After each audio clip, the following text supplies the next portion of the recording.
Robert Morris was born January 31st, 1734. He died May 8, 1806. He was born in England and immigrated to the United States in 1747. He went to Philadelphia, Pennsylvania to settle. He married Mary White at age 35. He had 7 kids, 5 sons and 2 daughters.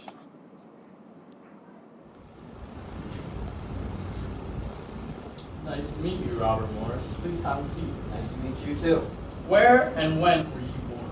I was born on January 31st, 1734 in Liverpool, England. When did you immigrate to the United States? I immigrated to the United States when I was 13 in 1747. Who did you marry, and did you have any kids? I married Mary White at age 35. I had 7 kids. They were 5 sons and 2 daughters. Morris immigrated to Maryland to join his father, who was a tobacco exporter. He went to school in Philadelphia for a brief period of time. He was then hired at a well-known banking firm. In 1754, he became a partner in the company and was a director for the company as well. He had several occupations in his life. They were mercantile, manufacturing and shipping, real estate and land speculation, and public security interests. So, why did you immigrate to Maryland? I immigrated to Maryland to join my father, who is a tobacco exporter. Did you go to school at all in the United States? Yes, I went to school in Philadelphia for a small portion of time. Did you get a job anywhere? Yes, I was hired at a banking firm.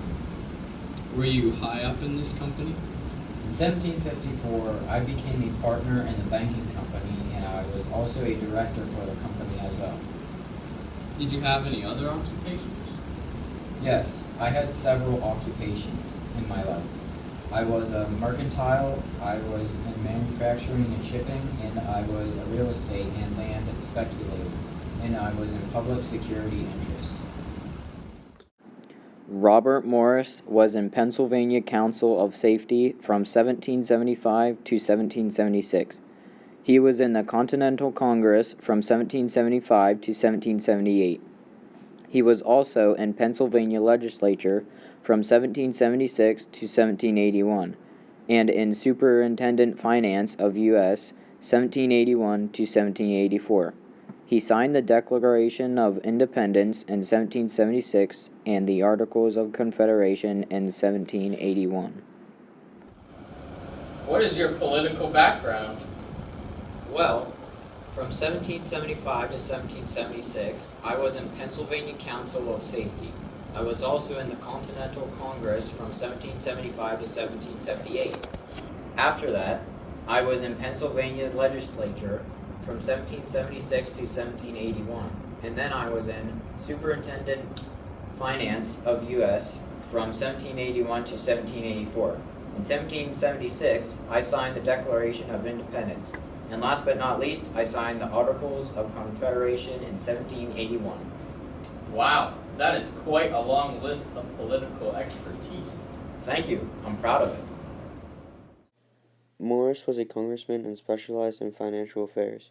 He helped finance the Revolutionary War and also helped finance supplies for the war. He gave $10,000 of his own money to the government.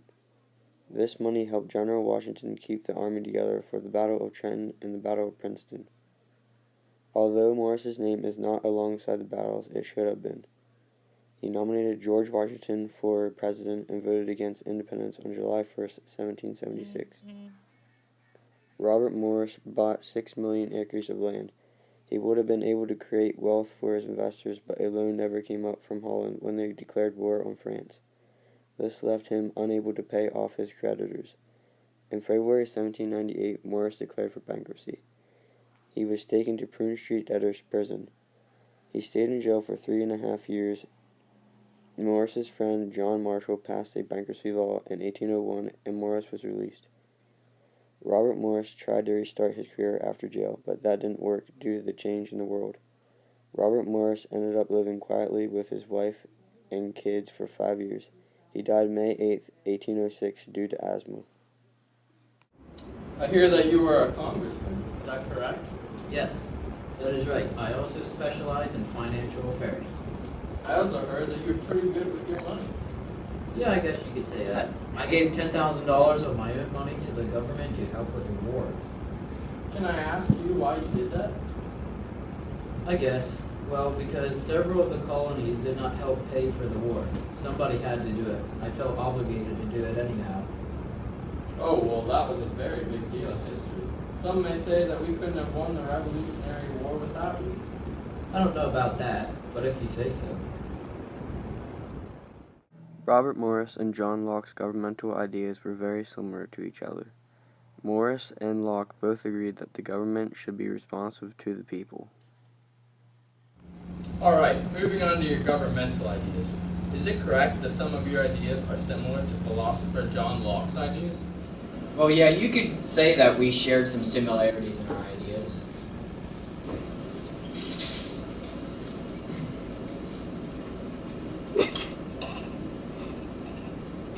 Do you mind sharing those ideas?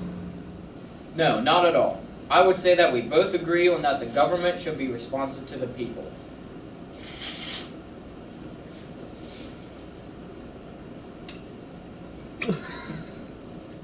Well, thank you for sharing. No problem.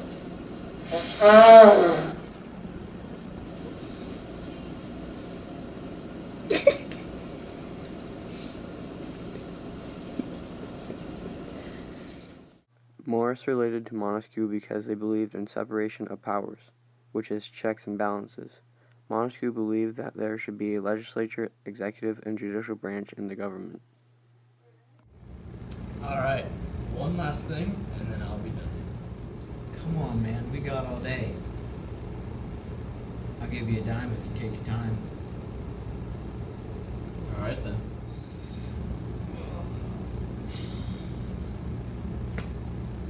Alright.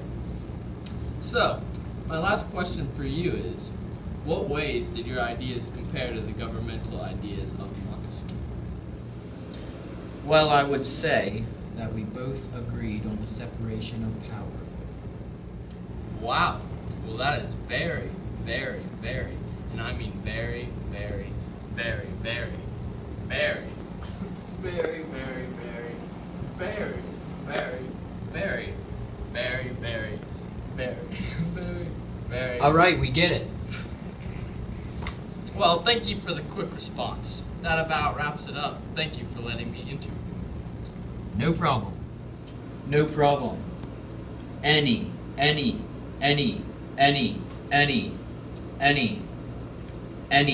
right. Okay, we get it. Anytime.